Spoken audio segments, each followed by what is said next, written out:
We will first write this equation in standard form, and then we will use that standard form to help us graph the parabola. To write this in standard form, we will complete the square. I'm going to do that. I'm going to separate a space between the y squared and the y term and the constant. Now, one thing I notice is that the coefficient of the squared term is not 1. So I'm going to factor out a -1 so that I have y squared plus 4y, put parentheses here, and minus 5. And now I'll complete the square with what is inside the parentheses. So let's take half of 4, which is 2, and then square that.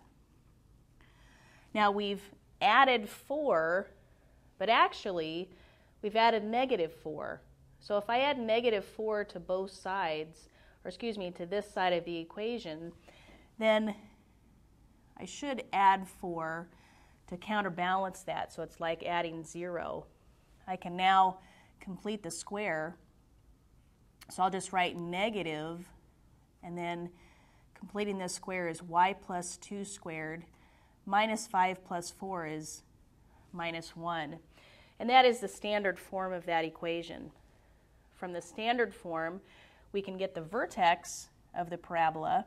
Remember, this is your k value, and this is your h value.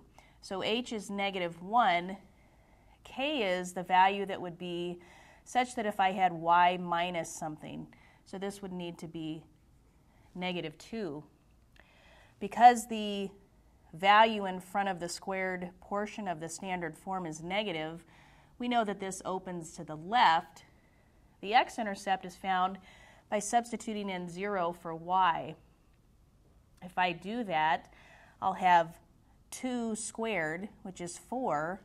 The opposite of that is -4 minus 1 is -5. And then let's get 2 other points that we can plot so that we have an accurate graph. If y is -3 and I evaluate, I should get x equal to -2. If y is -4 and I evaluate, I should get x equal to -5.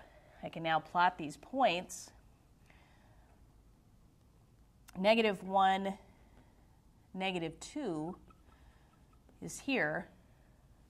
The x-intercept is at -5, 0, and 2 other points at -2, -3, and -5, -4.